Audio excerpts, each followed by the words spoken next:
ప్రియ సహోదరి సహోదరులారా, నేను వైజాగ్లో బ్రదర్గా సేవలు అందించేటప్పుడు ఒక యవ్వనస్తుని ప్రతిరోజు కూడా గమనిస్తూ ఉన్నాను. ఆ యవ్వనస్తునికి ఇంచుమించు 20 నుంచి 25 సంవత్సరాల వరకు ఉంటాయి.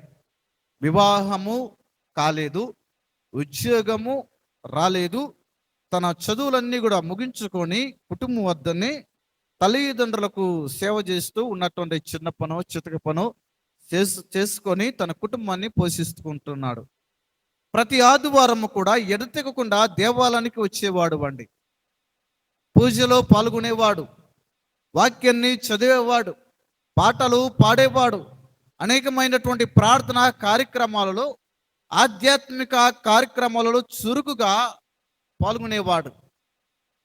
ఏ రోజు కూడా, ఏ ఆదివారం కూడా ఎంత పని వచ్చినా, ఎవరైనా ఒక 10,000 ఇస్తామని చెప్పినా, ఏదైనా వివాహం ఉన్నా, ఏదైనా శుభకార్యాలు ఉన్నా, ముందు పూజకు వచ్చి పూజలో పాల్గొని క్రీస్తు ప్రభుని శరీరక్తమును స్వీకరించి తదుపరి మాత్రమే తనకున్నటువంటి పని ఏదైతే ఉన్నదో దాన్ని చూసుకోవటానికి వెళుతూ ఉండేవాడు.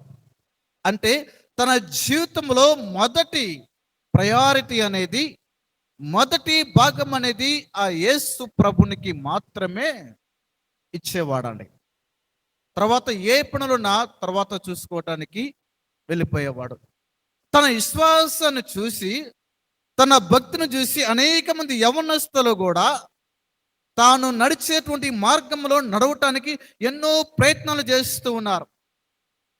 పొద్దున్నే లెగవటము, ప్రార్థన చేసుకోవటము, రెడీ అయ్యి ఉన్నటువంటి పనులు చేసుకొని ఆదివారం పూజకు రావటము, ఇలా చేసేటువంటి ఈ కార్యక్రమాలను, ఈ అలవాట్లను చాలామంది ఇష్టపడి మెచ్చుకొని తను నడిచే మార్గంలో నడవటానికి ప్రయత్నం చేశారు. కానీ కొంతమంది నడవగలిగారు, మరికొంతమంది ఏమో పొద్దున్నే లెగవాలంటే లెగవలేక ఇబ్బంది పడుతూ మానివేసి ఉన్నారు. నేను కూడా కొన్ని నెలలుగా ఆ యవ్వనస్తుని గమనించి ఒకరోజు అడిగాను, అయ్యా, ప్రతిరోజు కూడా క్రమం తప్పకుండా ఆదివారం పూజకు వస్తున్నావు, ప్రతిరోజు కూడా ప్రార్థనలో పాల్గొంటున్నావు, అసలుకు ఇంతకు దేవుని దగ్గరకు నువ్వు ఎందుకు వస్తూ ఉన్నావు?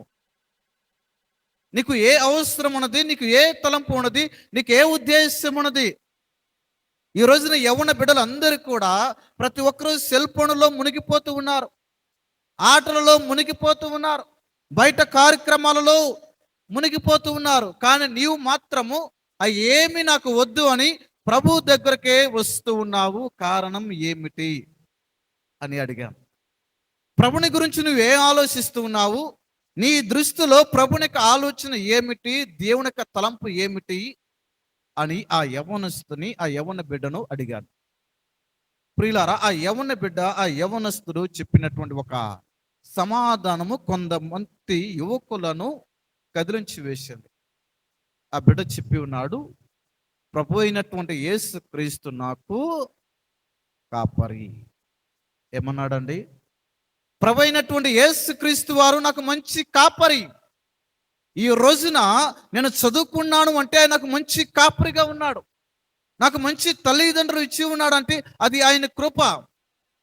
ఎలాంటి అనారోగ్యం లేకుండా, ఎలాంటి యాక్సిడెంట్ లేకుండా, ఎలాంటి చెడు అలవాటు లేకుండా ఈ రోజున నా గ్రామంలో, నా సంఘంలో, నా సన్నిధిలో నేను ఒక మంచి వ్యక్తిగా ఉన్నాను అంటే, అనేక మంది యువకులు నన్ను ఆదర్శంగా తీసుకుంటున్నారు అంటే అది దేవుడు నాకు మంచి కాపరిగా ఉన్నాడు. ఆయన నన్ను పట్టుకోకపోతే, ఆయన నన్ను ముట్టుకోకపోతే నేను కూడా ఆ యవ్వన బిడ్డల్లాగే ఏదో ఒక మాదక ద్రవ్యములోను, మత్తు పదార్థములోను, చెడు అలవాటుల్లోనూ మునిగిపోయి తేలుతూ దేవుణ్ణి వదిలిపెట్టేసి, తల్లిదండ్రులు వదిలిపెట్టేసి ఒక చెడు కుమారుడుగా నేను నా కుటుంబంలో నిలిచి ఉండేవాడిని. కానీ దేవుడు ఆ పరిస్థితి నాకు రానివ్వలేదు. నాకు ఆయన మంచి కాపరిగా ఉన్నాడు. ఏ రోజైతే నేను ప్రార్థన చేస్తాడో దేవుని స్వరం నాకు వినిపించబడుతుంది, బిడ్డా ఈరోజు నీ పని చెయ్యి, ఈ పనికి నువ్వు వెళ్ళు, ఈ కార్యం నువ్వు చెయ్యి, నేను నీకు తోడుగా ఉంటాను అని దేవుడు నాతో ప్రతిరోజు కూడా మాట్లాడుతూ ఉన్నాడు. ఆయన తలంపులన్నీ కూడా నాకు తెలియజేస్తున్నాడు అండి. నేను క్షేమంగా వెళ్ళి లాభంగా తిరిగి వస్తున్నాను. ఎలాంటి చెడు ఆలోచనలు నాకు లేకుండా ఉంటున్నాయంటే, దేవుడు నాకును, నా జీవితానికి, నా కుటుంబానికి మంచి కాపరిగా ఉన్నాడు. ఆ బిడ్డ చెప్పినటువంటి సమాధానము ఈ రోజున ఈ ప్రశ్నకు అనుసంధానం అవుతుందండి. నువ్వు దేవుణ్ణి, క్రీస్తుని ఏమని నువ్వు భావిస్తూ ఉన్నావు?